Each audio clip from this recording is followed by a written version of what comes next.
Dans le cadre de projets de recherche, radicalisation islamique, politique identitaire et questions citoyennes de la chaire UNESCO, élaborée depuis 2016, nous avons invité plusieurs chercheurs, chercheuses aussi, pour interroger, selon 3 dynamiques complexes et enchevêtrées, les percussions de la radicalisation et les demandes identitaires sur le vivre ensemble dans la société québécoise. La première, c'est la dynamique de l'islam dans ses rapports étroits avec l'islam politique et l'islam traditionnel. La deuxième est la dynamique de la construction identitaire nationale dans ses rapports complexes avec les identités culturelles et religieuses immigrantes et la question des inégalités sociales et de l'intégration. La troisième est la dynamique des révoltes arabes marquée par la montée importante des revendications de démocratisation et de sécularisation brimées depuis la Nahda au XIXe siècle et ses percussions sur la montée de réveil des sentiments de victimisation et d'humiliation, fruit de la mémoire coloniale et postcoloniale. Aujourd'hui, nous sommes très heureux et très enchantés de recevoir à l'UQAM M. Chérif Mohamed El-Ferjani, politologue, islamologue et professeur émérite à l'Université Lyon 2. Il dirige un programme de recherche et de formation à la diversité culturelle et religieuse et aux droits humains à Tombouctou, membre à l'Institut Faith Studies à Dakar et au laboratoire d'Irasat, des études, en arabe d'Irasat, études, à l'Université de Tunis, responsable d'un groupe de recherche sur la radicalisation violente dans le pourtour de la Méditerranée et en Afrique subsaharienne. Il a le titre de chevalier puis d'office de l'ordre des Palmes académiques. Il a obtenu le prix de l'émir Abdelkader pour la rencontre des peuples, des cultures et des foi de l'hospitalité d'Abraham à Lyon. Il a publié plusieurs livres comme Islamisme, laïcité et droits de l'homme.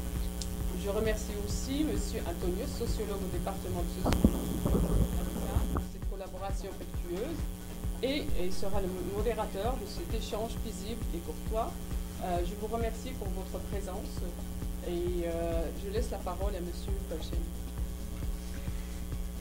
Bien, d'abord, merci pour votre présence. Merci à Mounia Aït Kaboura, à mon ami Rachid Antonius et à l'UQAM de m'avoir convié à donner cette conférence au sujet de la démocratie et de la gestion de la diversité culturelle. C'est en effet une question qui suscite à raison des débats au Québec, au Canada, dans les différents pays européens et dans les autres pays du monde, y compris les pays musulmans comme la Tunisie, dont je suis originaire. En effet, la diversité est ce qu'il y a de plus universel. Les sociétés monolithiques n'existent que dans les utopies et dans les rêves totalitaires qui veulent une société pure et purifiée. Cela a un rapport avec la condition humaine elle. D'une part, les humains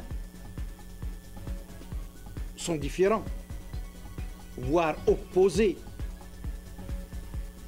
au point de devenir des loups les uns pour les autres, pour réaliser ce que Spinoza appelait leur conatus, leur volonté d'être et de persévérer dans l'être au détriment des autres.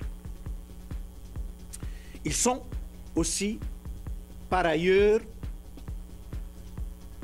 comme le disait depuis l'Antiquité Aristote, des animaux sociaux, des animaux politiques, qui ne peuvent vivre leur humanité que en groupe. On ne peut pas vivre son humanité tout seul. Et c'est pour cette raison que les sociétés humaines, les acteurs et les décideurs politiques ont toujours été partout confrontés à résoudre la contradiction entre diversité jusqu'à l'antagonisme d'une part et besoin de vivre ensemble. La manière de résoudre cette contradiction, avant l'avènement des démocraties modernes, a toujours été tributaire des rapports de force entre les groupes hégémoniques ou majoritaires et les groupes dominés. Selon les circonstances, les vaincus sont soit exterminés, soit déplacés, soit obligés de renoncer à leurs différences en acceptant l'assimilation. En rapport avec cette réalité, des fois, on a la nostalgie des temps anciens, hein, et on oublie que c'était pas toujours merveilleux. Hein?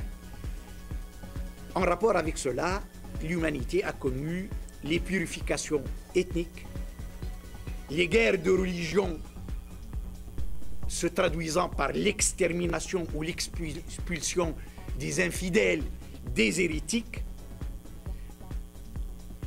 au mieux les ghettos.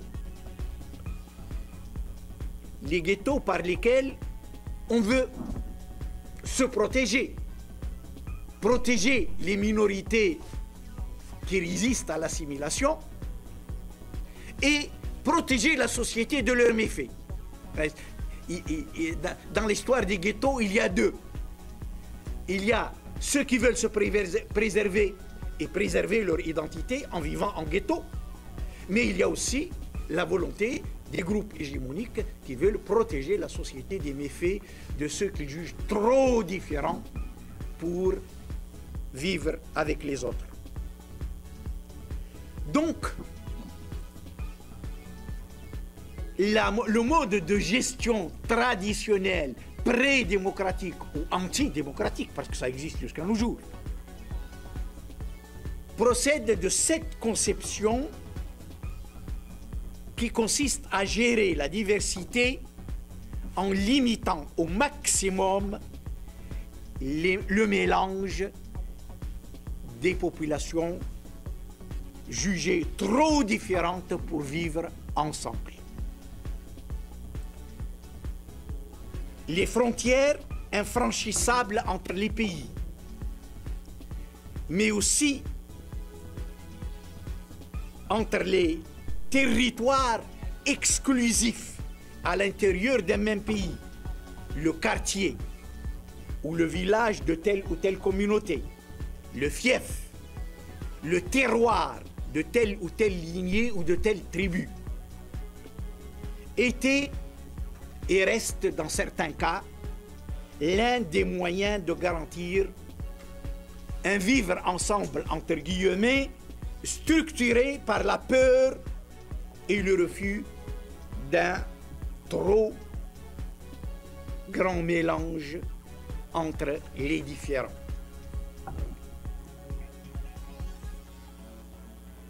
C'est pour mettre fin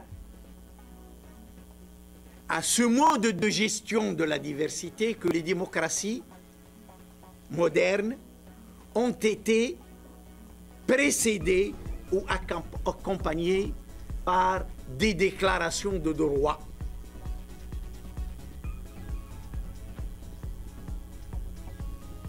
La démocratie, en tant que système politique où la liberté et le droit priment sur la contrainte et la soumission à la raison du plus fort, système où l'autorité n'est légitime que si elle est l'expression de la volonté de la majorité de citoyens libres et égaux. Souvent on dit la démocratie c'est la volonté de la majorité et on oublie qu'il s'agit de la citoyenneté, de la volonté de citoyens libres et égaux. Sinon, on n'est pas libre et égaux. Si on ne me reconnaît pas mes droits, si la majorité ne me reconnaît pas mes droits fondamentaux, il m'est légitime de refuser la volonté de la majorité. Si la volonté de la majorité consiste à m'éliminer, à m'ôter mes droits fondamentaux, je suis en droit de me soustraire à cette volonté générale. Et c'est pour cela que la démocratie est associée aux droits humains. C'est pour cela que la démocratie a été précédée ou accompagnée par des déclarations de droits destinées à protéger d'abord les plus faibles contre la volonté des plus forts et donc des minorités contre la volonté des majorités qui veulent les exterminer. Toutes les constitutions réellement ou prétendument démocratiques et toutes les déclarations relatives aux droits humains ne tolèrent en effet aucune discrimination, aucune persécution, aucune atteinte à l'intégrité physique et morale de qui que ce soit sous prétexte qu'il est différent des autres par son sexe, par la couleur de sa peau, par sa langue, par sa religion ou par son refus d'adhérer à une religion, par ses origines et par sa condition ou ses opinions. Les systèmes politiques se référant à la démocratie et aux droits humains se distinguent dans leur gestion de la diversité par deux critères essentiels. Le premier critère, qui n'est pas sans incidence sur la gestion de la diversité, est la hiérarchie qu'ils établissent ou non entre les droits et libertés, les droits de faire ou de ne pas faire, et les droits créances, c'est-à-dire le droit à. Les politologues parlent de droit de et de droit à. Droit à liberté, droit créance, c'est-à-dire droit à des prestations, ce qu'on appelle les droits de deuxième génération en Occident, qui sont les droits de première génération dans les ex-pays socialistes, les droits socio-économiques, les droits culturels, donc sont importants dans la gestion de la diversité. Et selon la manière dont on conjugue ces deux sortes de droits, on a deux modes de gestion de la diversité qui sont différents. Ça, c'est le premier critère. Le deuxième critère est la frontière entre le public et le privé et la place de la différence, le droit à la différence par rapport à cette frontière entre public et privé. Pour les uns, pour certains systèmes démocratiques, la diversité a le droit de s'exprimer autant dans la sphère publique que dans la sphère privée. Ces systèmes vont jusqu'à reconnaître à des communautés d'avoir leurs propres institutions, leurs propres représentants, leur propre conception de gérer les conflits en leur sein dans leur champ politique. Généralement, c'est ce qu'on appelle le système communautariste ou multiculturaliste auquel on identifie, à tort ou à raison, ce qu'on appelle les modèles anglo-saxons. La deuxième conception considère que les différences relèvent des libertés fondamentales que l'État doit garantir, mais elles n'ont pas droit de cité dans l'espace public. Elle relève de l'infrapolitique, de la sphère privée.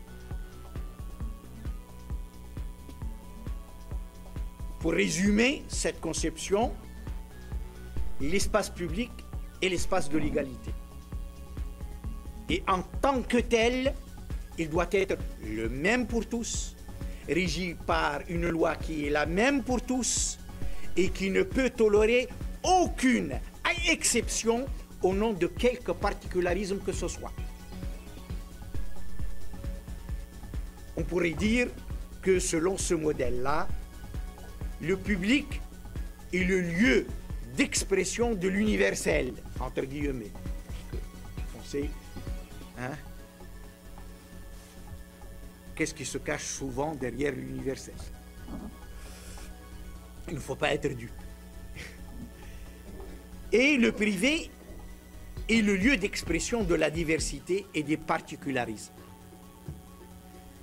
C'est à ce modèle qu'on a pris l'habitude d'identifier la tradition républicaine française.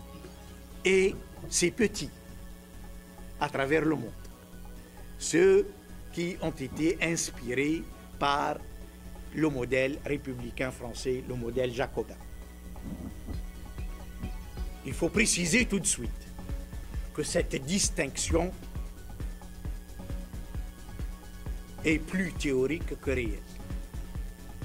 La réalité est plus complexe et présente souvent des mixtes plus ou moins proches de tel ou tel modèle.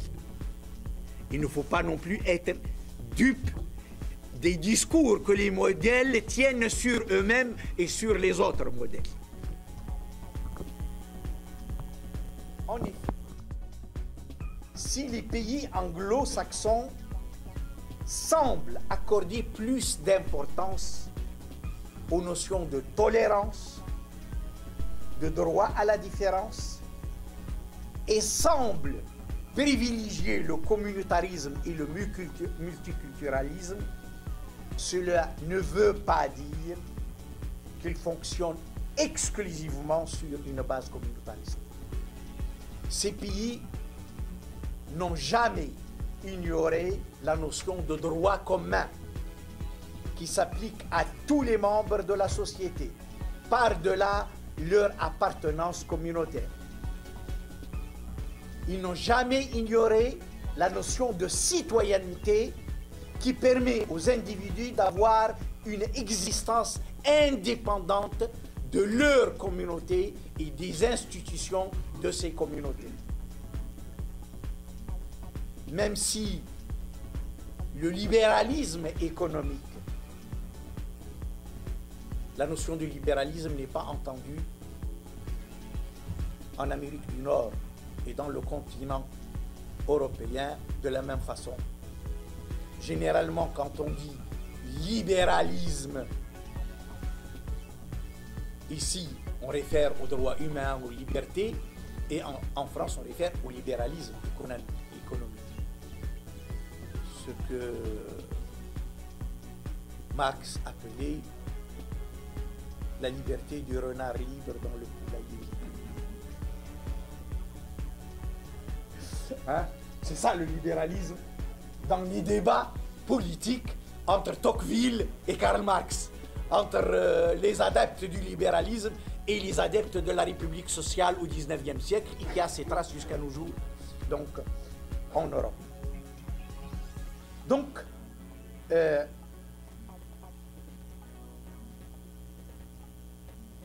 libéralisme qui distingue les pays anglo-saxons de la tradition républicaine française ne veut pas dire l'absence de toute solidarité dans les sociétés anglo-saxonnes, comme on a tendance à le penser en France et en Europe. Il y a des solidarités par-delà les appartenances communautaires. De même, contrairement à l'idée communément admise, le modèle français n'a jamais complètement interdit l'expression des identités particulières, religieuses ou culturelles dans les espaces publics.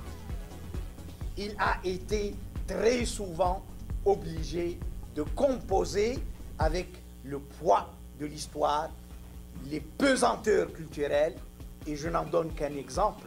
À l'intérieur même de l'Hexagone, la différence entre l'Alsace-Moselle, qui a hérité du système concordataire, parce que quand la République, Troisième République, a fait la séparation entre l'Église et l'État, l'Alsace-Moselle dépendait de l'Allemagne. C'est au lendemain de la Deuxième Guerre mondiale qu'on a récupéré l'Alsace-Moselle et on lui a accordé sa spécificité.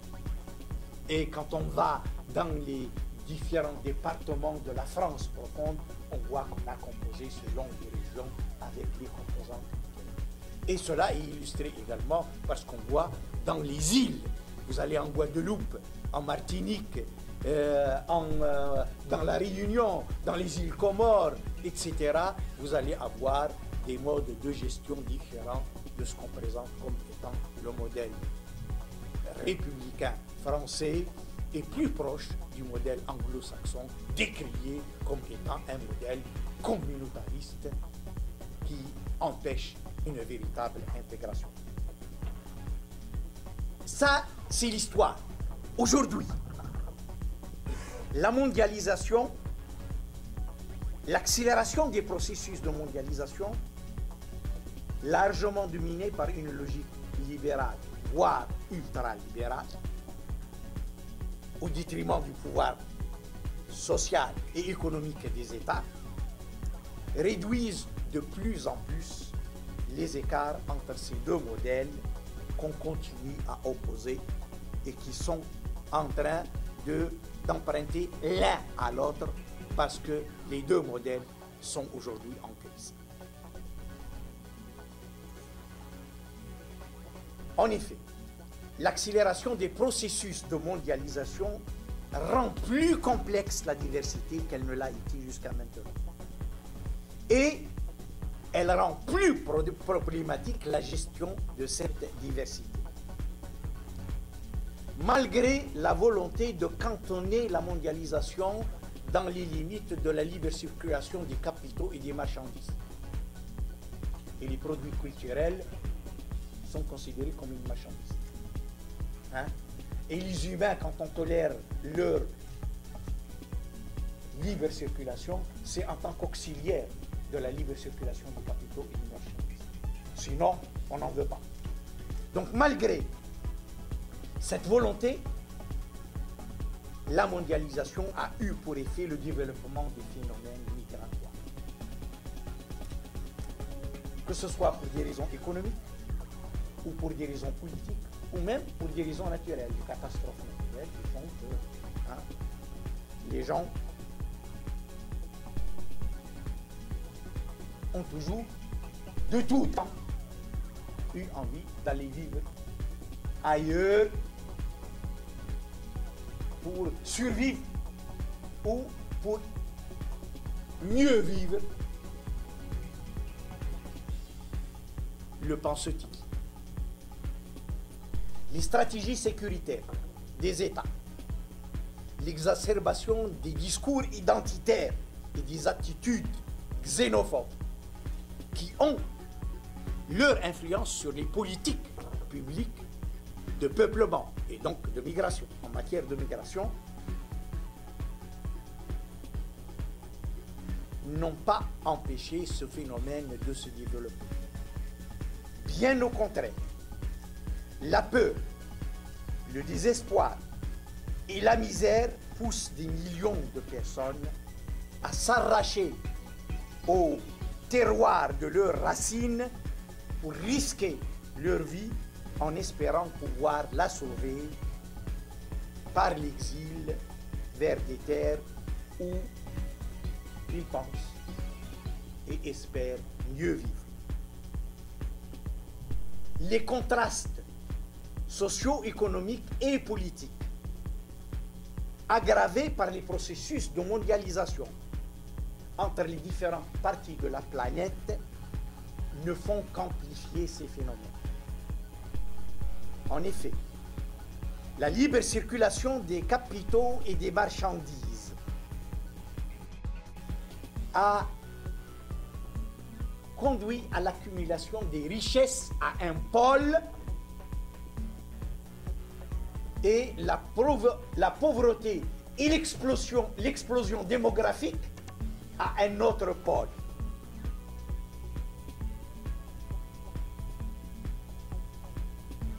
Aujourd'hui, les richesses sont concentrées soit dans les pays de l'Europe et de l'Amérique du Nord, soit dans quelques îlots dans le sud, le Japon, l'Australie, les territoires des puissances du Nord, dans le Pacifique, dans l'océan Indien, dans l'océan Atlantique, et phénomène nouveau des pétromonarchies du Golfe, qui eux aussi font partie des plus nantis aujourd'hui dans le monde et qui connaissent les phénomènes migratoires de façon beaucoup plus importante que les pays du Nord. Dans certains pays, les étrangers représentent plus de 50%, voire 60% de la population, 80% dans certains pays. J'ai fait récemment une étude et sur les conséquences sur le plan religieux dans ces pays, comment ils gèrent aujourd'hui la question religieuse sous l'effet de cette migration de masse dans laquelle les populations autochtones sont minoritaires par rapport aux populations d'origine étrangère. Par ailleurs, l'évolution démographique est marquée par un contraste entre les sociétés des pays où s'accumulent les richesses de la planète qui accusent une stagnation démographique, voire une décroissance démographique, un vieillissement de la population, une diminution des actifs, ce qui pose le problème des pensions et des retraites. S'il y a moins de gens qui travaillent, comment continuer à assurer ces pensions et ces retraites? Ça d'une part. Mais d'autre part, les sociétés du Sud cumulent explosion sociale, conflit sur fond du développement de la misère et explosion démographique et exode pour chercher ailleurs à survivre. Donc, ces deux phénomènes engendrent une polarisation intenable. Les richesses d'un côté et la majorité écrasante et écrasée de l'humanité à l'autre pôle.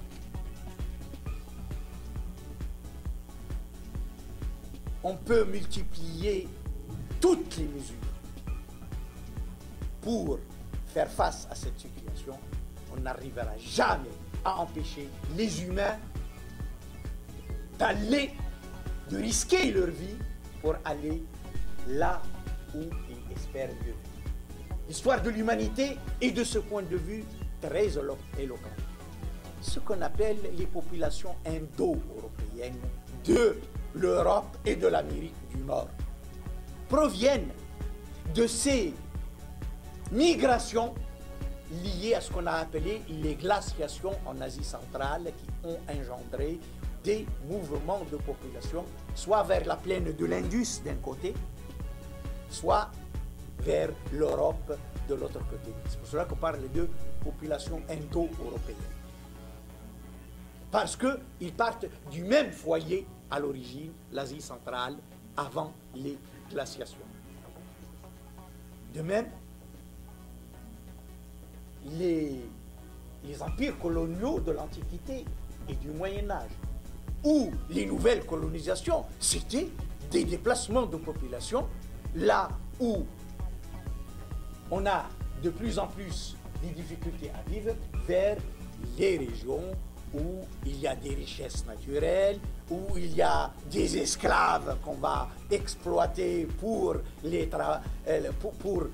accumuler des richesses, et là où on peut devenir les maîtres du monde.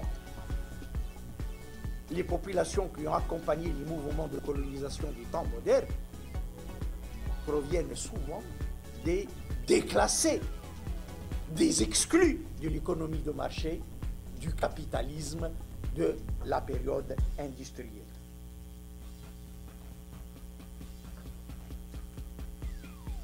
Donc, ce qui arrive aujourd'hui, c'est le même phénomène.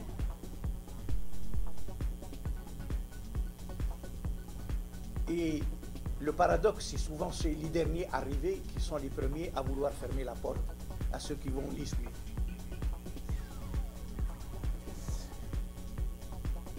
Et on ne réfléchit pas de la même manière selon qu'on est né de ce côté-là de la barrière ou de l'autre côté de la barrière.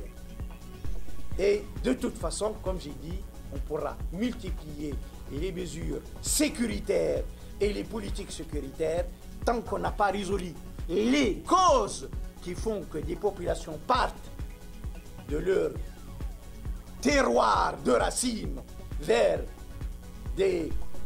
pour risquer leur vie, eh bien, on ne pourra rien faire. Le problème, et c'est là la gravité de la question, c'est que nous assistons à des phénomènes, à des évolutions qui sont plus subies et imprévues que voulues et maîtrisées. Si on réfléchit aux causes, et si on sait que quoi qu'on fasse, voilà ce qui va arriver, on peut s'y préparer et on peut gérer la chose plus facilement que lorsque on agit après coup.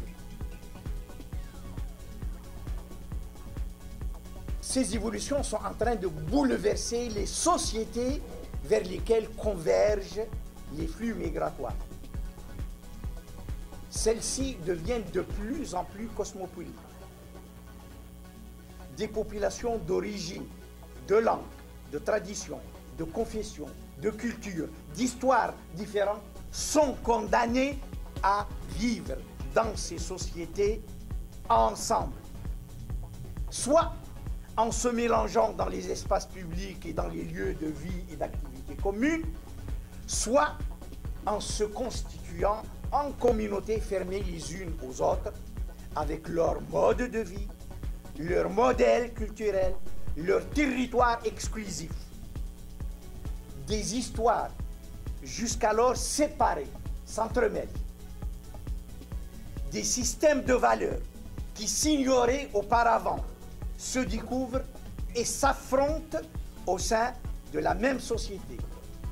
Les frontières, comme je l'ai dit, se déplacent ou disparaissent. Aucune des sociétés n'est à l'abri des incidences de ces formes de mondialisation imprévues dans les plans de ceux qui ne pensent qu'en termes de libre circulation des capitaux et de marchandises. Les sociétés les plus touchées par ce phénomène sont et seront celles où le bien-être économique et social se conjugue avec un minimum de fonctionnement démocratique et de protection des droits humains. Les gens ne sont pas dupes. Ils savent qu'en allant, ils savent que l'Arabie saoudite est très riche. Des musulmans qui partagent les mêmes conceptions que l'Arabie saoudite. Et ils savent que l'Arabie saoudite a les moyens, mais ils ne migrent pas vers l'Arabie saoudite. Parce qu'ils savent que l'Arabie saoudite ne garantit ni la démocratie, ni les droits humains. Ils se réclament des mêmes valeurs et des mêmes conceptions de l'Arabie saoudite, mais ils ne sont pas fous pour risquer leur vie pour aller vivre là. Ils préfèrent aller en Italie, en Espagne, en France, au Canada et risquer leur vie en traversant la mer plutôt que d'aller en Arabie saoudite qui est juste à côté. Regardez les Syriens, suite au dernier conflit que connaît la Syrie. Regardez les Jordaniens. Regardez les Palestiniens. Donc c'est très important. Ils peuvent le faire momentanément, mais ils savent qu'en Arabie Saoudite ou dans les pays du Golfe, ils ne seront jamais reconnus comme des citoyens, avec les mêmes droits que les autres. Donc c'est ça qui est... Donc ce sont les sociétés où il y a à la fois possibilités économiques et droits socio-économiques et culturels et droits humains qui attirent et qui attireront toujours, et c'est à leur honneur, les désespérés de la terre. Le problème, c'est que ces sociétés ont vécu jusqu'ici sur des modèles échafaudés depuis des décennies, voire des siècles, pour garantir la pérennité du lien social qui les fonde, pour organiser le vivre ensemble. Et ces modèles se trouvent aujourd'hui ébranlés par l'arrivée de populations qui n'ont pas accompagné la construction de ces modèles, qui ne savent pas d'où viennent ces modèles, qui ne se sont pas adaptés à ces modèles.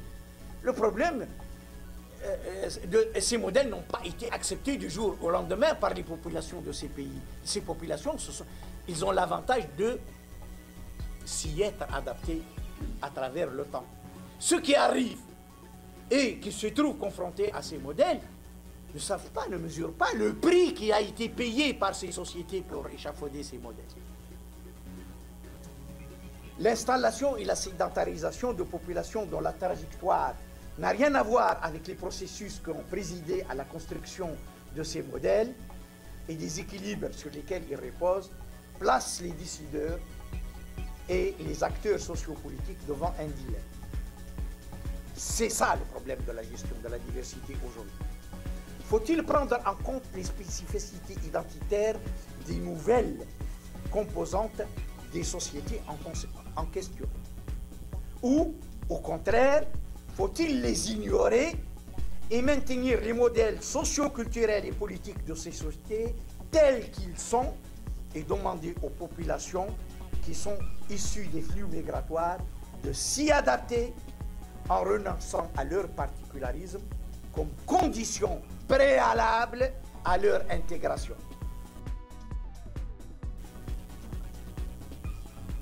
Les deux options posent problème. La première option pose le problème du devenir des acquis démocratiques et des droits qui en sont le corollaire. Surtout lorsque les nouvelles composantes rejettent ces acquis en les considérant, à tort ou à raison, comme étrangers, voire contraires à leur tradition, à leurs croyances et à leur culture. Peut-on admettre, au nom du droit à la différence, le refus de l'égalité des sexes, les atteintes à la liberté de conscience, les différentes formes de discrimination, la lapidation, la vendetta, les châtiments culturels, la peine capitale et les différentes formes d'atteinte à l'intégrité physique et morale des individus au nom, encore une fois, à tort ou à raison, de ce qu'on considère comme étant sa spécificité culturelle, son identité culturelle. Dans ce cas, que devient le principe de l'universalité de l'humain et de ses droits? Au nom de quoi l'autre sera-t-il reconnu comme un semblable ayant les mêmes droits que moi? Ne risque-t-on pas de sacrifier des millions d'humains et leurs droits au nom de respect de ce qui est présenté comme étant leur culture? Voilà le problème que pose l'option de les accepter et d'adapter nos modèles à leur identité. La seconde option aussi pose problème.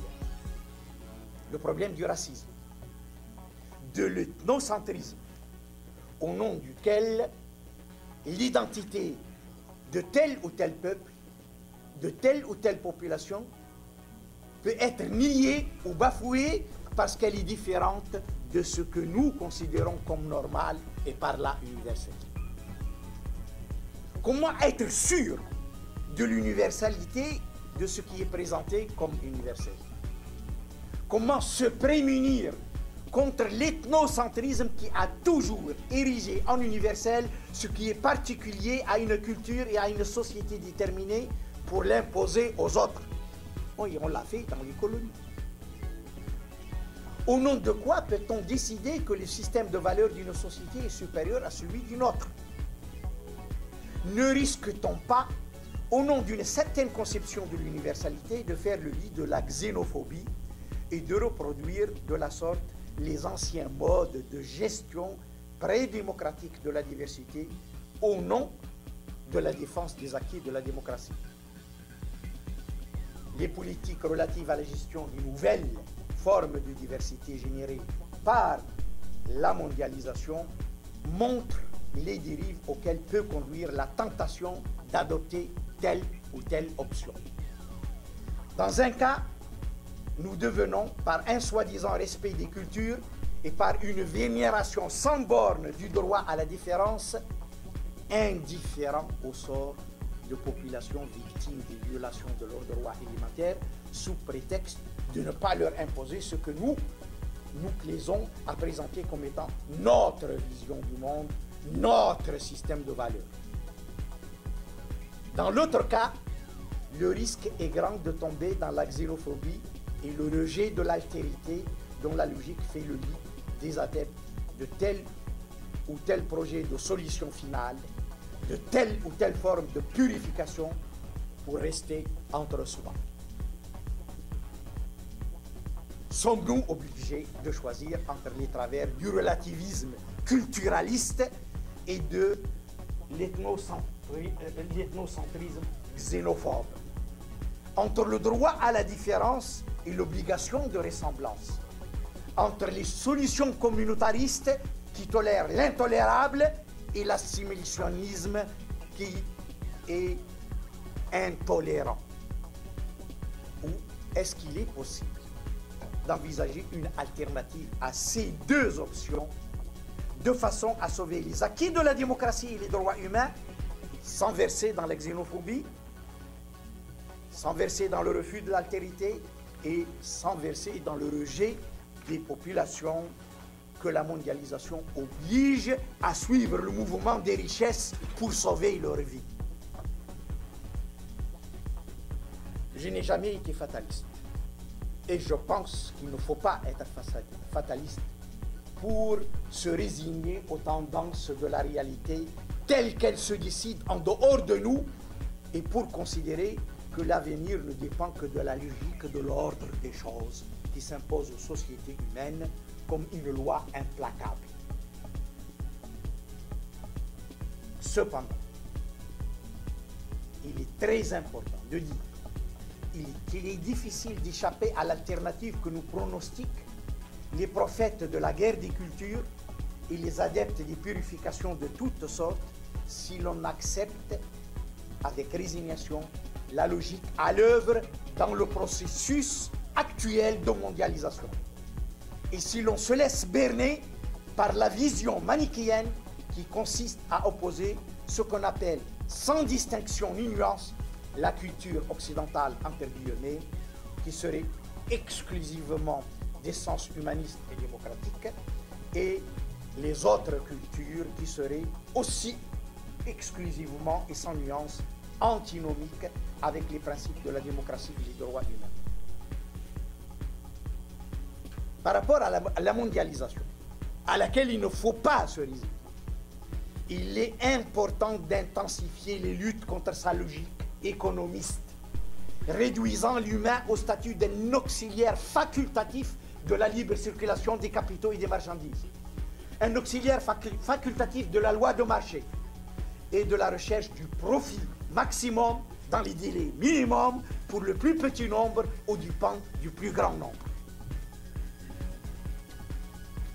C'est là quelque chose d'inacceptable dans un système démocratique.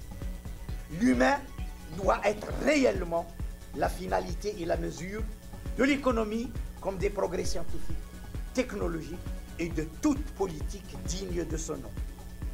Autrement, les effets catastrophiques de la mondialisation, en termes de misère, d'épidémies coûteuses en vie humaine, d'explosions, de conflits, de déplacements de plus en plus massifs de population, ne feront qu'amplifier et menacer les équilibres de toutes les sociétés de la planète et pas seulement de nos sociétés, nous qui sommes chanceux d'être du bon côté.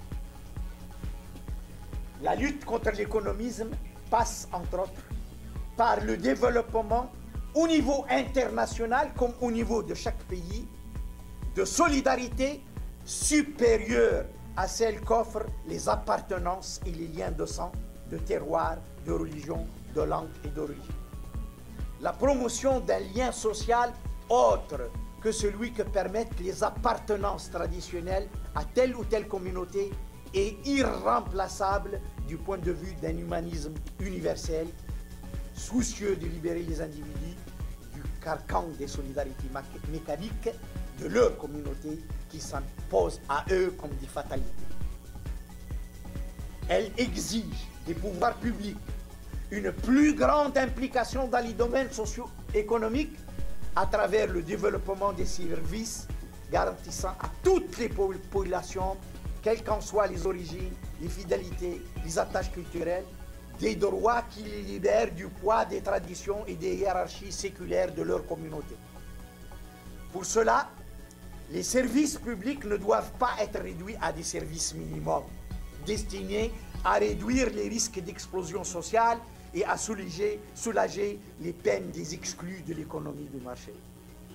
Ils doivent viser à faire profiter le plus grand nombre des bienfaits des progrès scientifiques et techniques dans les domaines de l'éducation, comme dans ceux de la santé, du travail, des loisirs, du logement. Ils doivent également favoriser le mélange des populations pour éviter les ghettos, les replis identitaires et la marginalisation ou la disparition des espaces publics au profit des territoires communautaires exclusifs. De tels services publics sont le meilleur moyen pour prévenir les crispations identitaires, pour combattre la xénophobie, pour barrer la route aux marchands d'illusions qui jouent sur les frustrations et sur les peurs pour dresser les populations les unes contre les autres au nom des idéologies de haine et d'exclusion. L'un des ressorts des idéologies de haine et d'exclusion était et reste l'opposition entre la culture occidentale, entre guillemets, et les autres cultures. Il est important à ce sujet de rompre avec les conceptions essentialistes qui présentent les cultures comme des blocs monolithiques, figés, irréductibles, irrémédiablement opposés et dressant fatalement leurs adeptes les uns contre les autres. Sans nier l'incidence des cultures sur les comportements humains, il ne faut pas oublier que ce sont les humains qui produisent les cultures, qui les font évoluer et qui leur donnent du sens. La culture, ce n'est pas elle qui est un surdéterminant indéterminé. En dernière instance, c'est l'humain qui produit les cultures. Et ce n'est pas le contraire.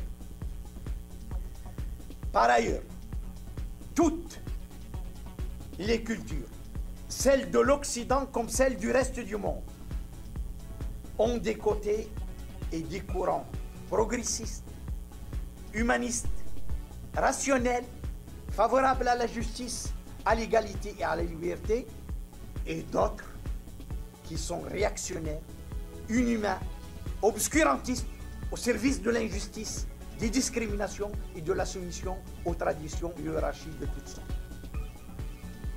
Le rôle d'un système démocratique n'est pas d'exclure telle ou telle partie de la population en prétextant des aspects rétrogrades de sa culture, mais de promouvoir la démocratie et les droits humains en essayant d'y gagner et d'en faire profiter le plus grand nombre possible.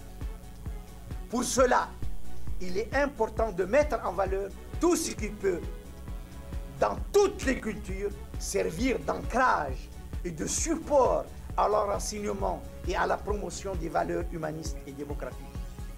qui, il faut le répéter, ne sont pas l'apanage exclusif de telle ou telle culture, de l'Occident ou d'ailleurs. À force de présenter ces valeurs comme étant propres à l'Occident, on finit par susciter le rejet par ceux qui n'ont vu des systèmes occidentaux que les crimes de l'esclavage, les guerres de domination coloniale, le pillage de leurs richesses et le soutien aux dictatures corrompues et sanguinaires. Au contraire, si on présente ces valeurs comme un patrimoine universel qui a son fondement dans toutes les cultures, et si on en fait un levier au service de toute l'humanité contre toutes les formes d'oppression et d'injustice, d'où qu'elles viennent, de l'Occident ou d'ailleurs, on ne peut qu'élargir l'audience des droits humains, de la démocratie, auprès des populations qui en ont besoin pour recouvrer leur dignité. L'éducation à l'école, dans les familles et par les médias a, dans ce domaine, un rôle important à jouer. Malheureusement, ce rôle n'est pas, ou du moins pas assez, rempli. Bien au contraire, l'éducation reste trop marquée par les préjugés et le poids des idéologies racistes et pseudo-universalistes. Pour conclure, je vais insister sur une valeur importante, sur un principe important pour gérer la diversité, que j'appelle la laïcité. La laïcité comme conception éthique, politique et juridique se situant au-delà des appartenances et des fidélités particulières de toutes sortes pour garantir à chacun le respect de son choix identitaire dans le cadre d'un vivre ensemble fondé sur ce qui est commun et nécessaire à tous. Plus les sociétés seront diverses, plus des populations de cultures différentes seront amenées à vivre, à cohabiter ensemble, plus la laïcité sera nécessaire. Nous n'avons pas besoin de moins de laïcité aujourd'hui, mais de plus de laïcité. Et pas seulement chez nous, mais au niveau international et dans le village planétaire où tout le monde aujourd'hui constitue une minorité. Nous sommes tous minoritaires aujourd'hui dans le village planétaire. Et donc, nous avons tous besoin de cette laïcité pour nous protéger contre la volonté des uns ou des autres de nous imposer leur système de valeurs, de nous imposer leur mode de vie qu'ils jugent supérieur au nôtre. Merci pour votre attention.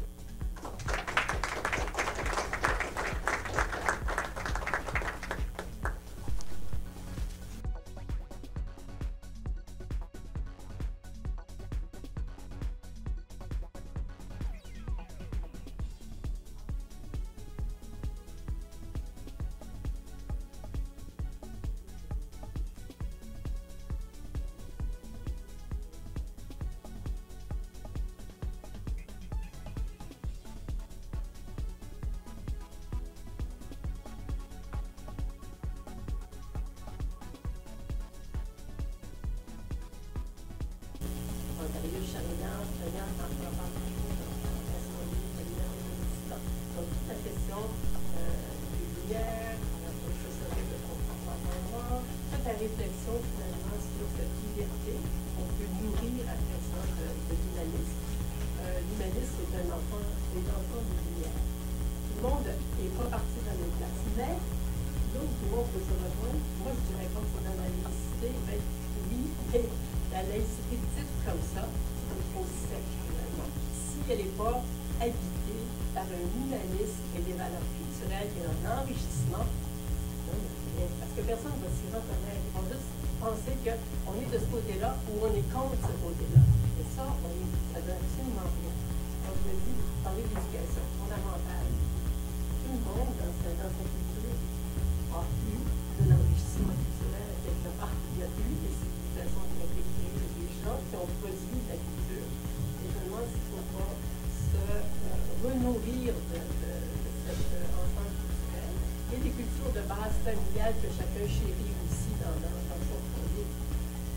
Pour avoir une laïcité qu'on ne voit pas comme étant une pure sécheresse, une pure exclusion, mais un enrichissement de l'ensemble de ce qui est culturel et civilisateur, mais qui ne l'est pas de ce qui va enfermer les gens finalement dans des traditions qui les épargnent. Très bonne et grande question. S'il te plaît, tu essaies d'être bref pour qu'on... Je crois avoir insisté sur la nécessité de, à la fois, tenir compte de l'histoire et des cultures, trouver un enracinement à la laïcité, à la démocratie, aux droits humains dans toutes les cultures, et il existe. Je travaille sur un programme de éducation aux droits humains et à la diversité culturelle et religieuse dans l'Afrique subsaharienne. On a trouvé une déclaration des droits humains au Mali qui date du XVIIe siècle. Ce qui veut dire que partout où il y a eu injustice et oppression, il y a eu des gens, ceux qui sont victimes, aspirent à l'égalité, aspirent à la liberté. Celui qui est privé de liberté dans toutes les cultures et dans toutes les sociétés a aspiré à la liberté. Celui qui a été opprimé ou discriminé a aspiré à l'injustice. Le dernier cri de tout être humain à un autre humain qui l'opprime, qui le torture, qui le persécute, c'est lui, ne suis-je pas un être humain comme toi? Pourquoi tu me fais cela? Ce cri-là, on le retrouve dans toutes les cultures. C'est pour cela que j'ai dit, arrêtons de concevoir les droits humains et la démocratie comme seulement un produit de la culture occidentale. Et sur la question des lois, les populations qui arrivent, moi je vois les musulmans en Allemagne, en France, en Angleterre, en Italie, en Espagne, ils s'adaptent à la loi concernant la gestion des religieux dans chacun de ces pays, de manière différente. Pourquoi? Parce qu'ils trouvent qu'il y a une cohérence. Ce qu'on leur demande, il est demandé aux autres. Ce qu'on leur reconnaît, ce qui est reconnu aux autres. Quand il y a un fonctionnement, et c'est ça la laïcité, avant tout, pas de discrimination.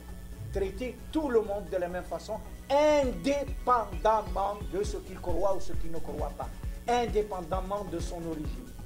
Si on fait du travail, il faut faire un effort et arrêter de dire que les droits humains c'est occidental, la démocratie c'est occidental. Ça, à force de le dire et de le répéter, les populations qui n'ont vu de l'Occident que l'esclavagisme, l'exploitation, le soutien à leur dictature, ils ont raison de quelque part de dire qu'est-ce qui m'a apporté l'Occident, et de rejeter avec l'Occident, avec la domination occidentale, rejeter ces valeurs qu'on présente comme occidentales. Merci. Alors, on a deux questions. Peut-être que, est-ce qu'il y a d'autres questions? Il y a trois questions. Peut-être que, comme le temps est court, on va prendre les trois questions pour que tu puisses répondre. Alors, il y a une, deux, trois.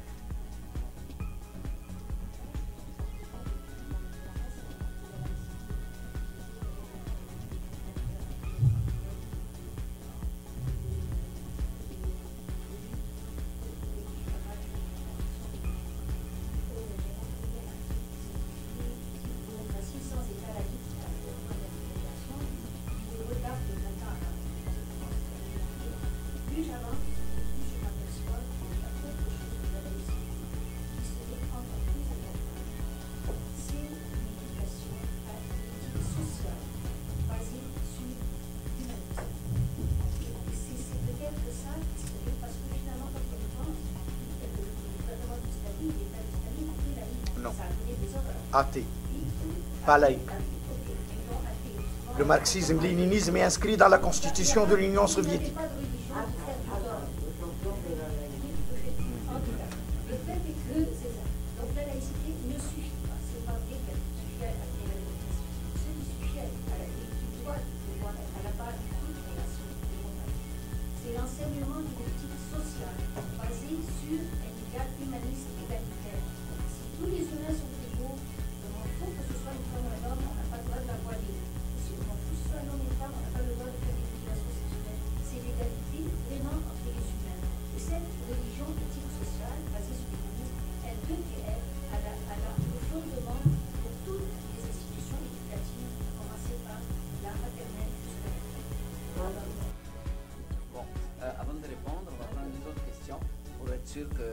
donner un peu le temps de réponse, il reste juste 7 minutes. Moi, je rejoins la madame sur la religion d'éthique sociale. Ma question est la suivante. La construction de la nation politique comme la nation française était accompagnée de la nation culturelle. Ça veut dire la nation française est politique et culturelle en même temps. Et la question qui se pose dans une société diverse comme aujourd'hui, comment peut-on créer ou former un socle culturel commun?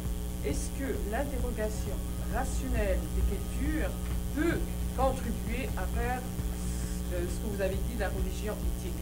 Ça veut dire interroger les cultures rationnellement pour dire qu'est-ce qu'on devrait accepter, qu'est-ce qu'on ne devrait pas accepter selon les normes ou les principes de droit humain. Ok. Alors, Il y a encore une et question. la troisième question.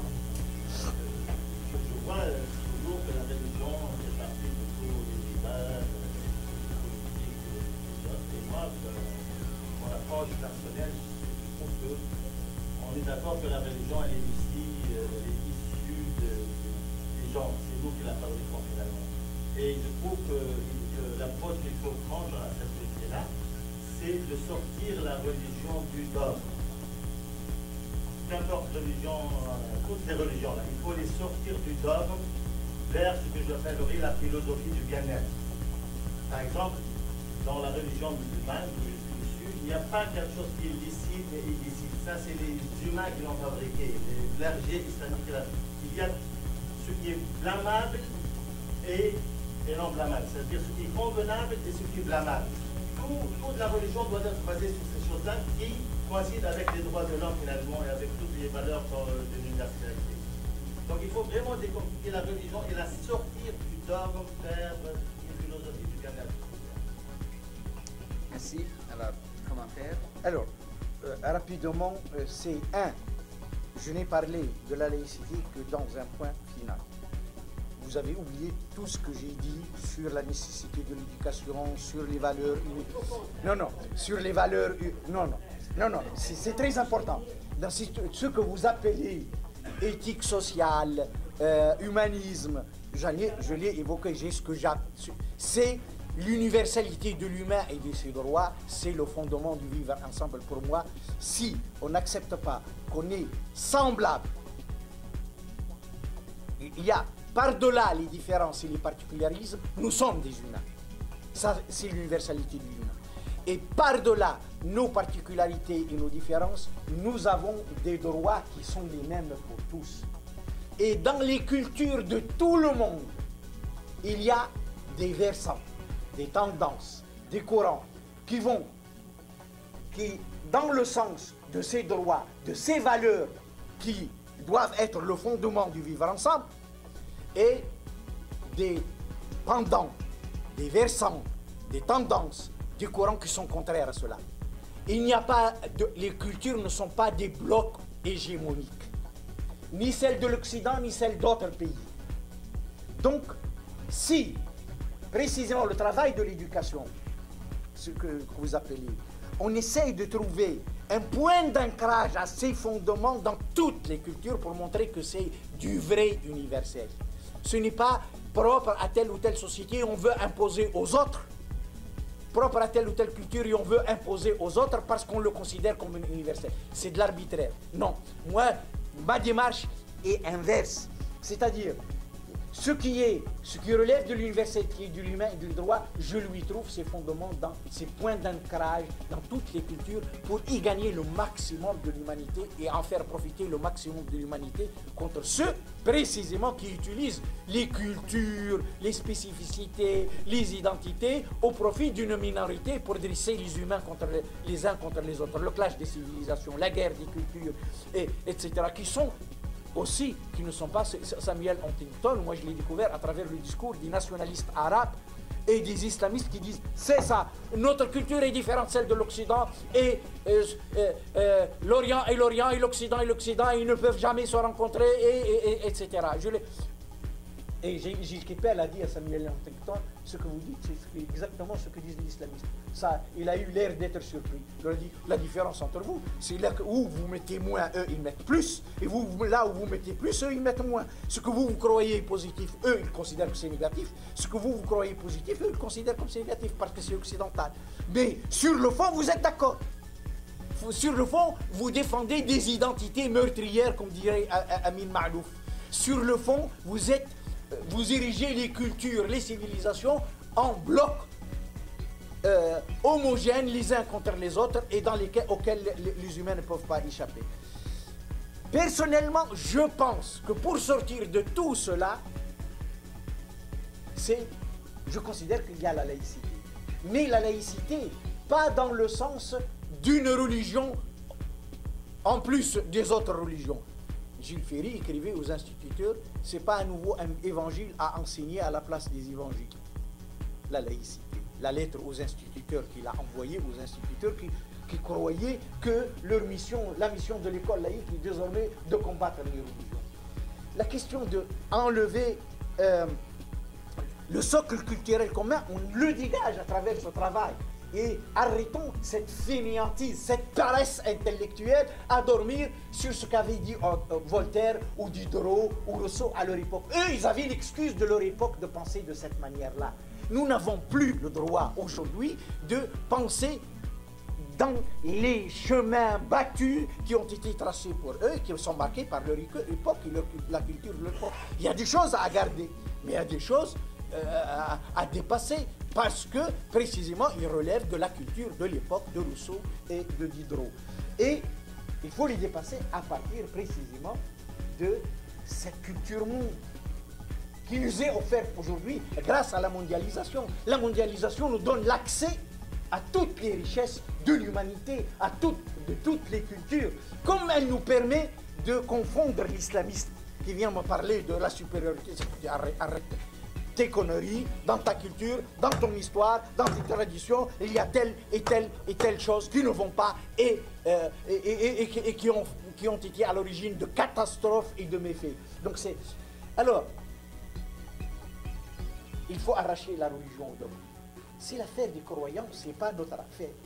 Ce n'est pas l'affaire des décideurs politiques.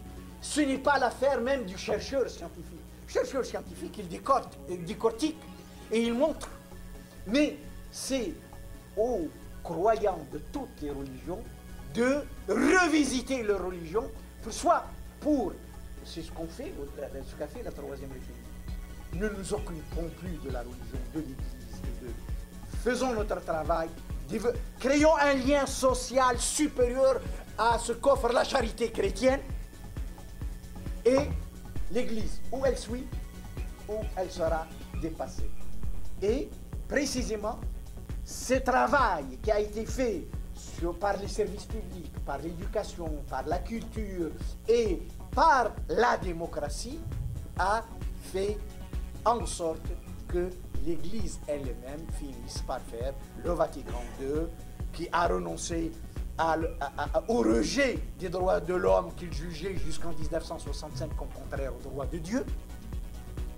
Et il a fini même par introduire au sein de l'Église le fonctionnement démocratique qu'il rejetait comme étant du laïcisme. Le laïcisme au XIXe siècle en France, c'était ce courant de croyants qui réclamaient le droit aux laïcs, ceux qui ne sont pas dans les ordres religieux, dans la hiérarchie cléricale, dans le clergé, de dire leur mot sur le fonctionnement de l'Église. Il a été combattu comme étant du laïcisme par la hiérarchie cléricale, et aujourd'hui vous avez les synodes. Et le commun des croyants peut discuter de la politique de l'Église et de l'orientation de l'Église. Et donc, l'institution religieuse elle-même, elle a fini par se démocratiser et relativiser ce qu'elle présentait auparavant comme des dogmes intangibles. Quand vous entendez le pape actuel parler de les anges ou le paradis, l'enfer, c'est pas des dogmes, c'est l'effet de la sécularisation de la culture. La sécularisation de la culture a engendré entre autres, ces évolutions des ordres religieux. Donc, en tant que croyant, vous avez le droit de dire cela, mais comment vous demandez à d'autres d'intervenir, de dire aux musulmans, ou aux juifs, ou aux chrétiens, ou aux adeptes n'importe quel religion, voilà ce qu'il faudrait croire, voilà la bonne lecture de votre religion, et cessez de suivre d'autres lectures.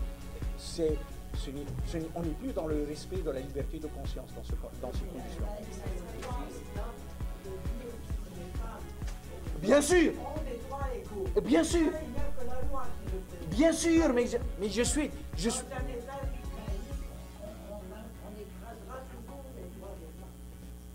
Non, Vous avez dit dans un État laïque qu'on écrasera le droit des femmes?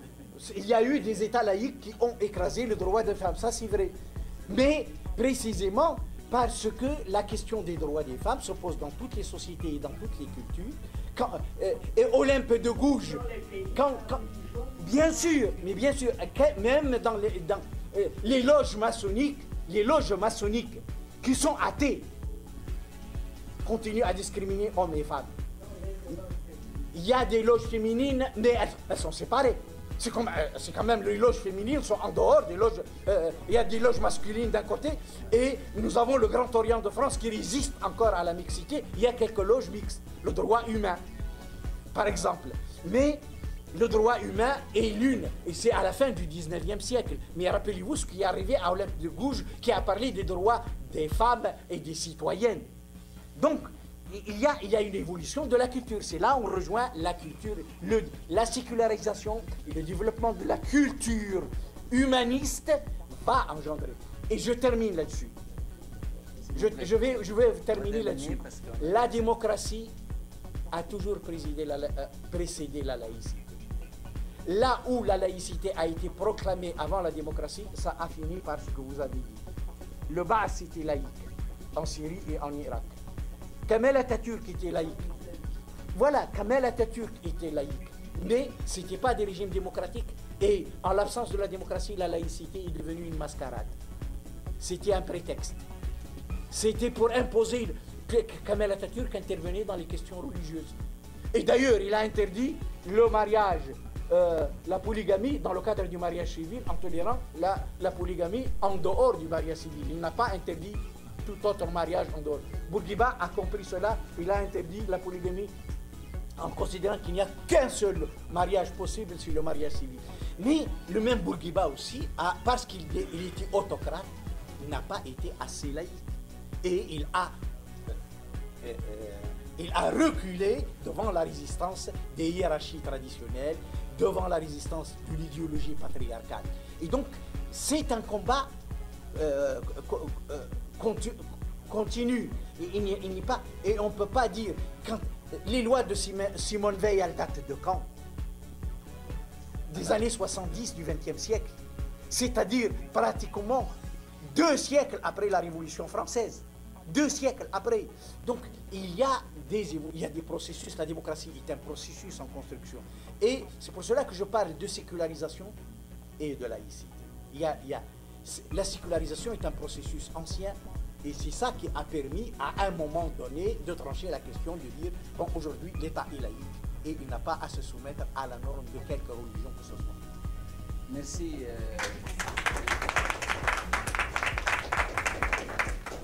Alors voilà, je pense qu'on n'a pas terminé ces discussions, elles vont continuer pendant longtemps. Vous êtes bienvenus de continuer de façon informelle après la discussion. Monsieur Ferjani est là. Alors merci d'être venu et à une prochaine.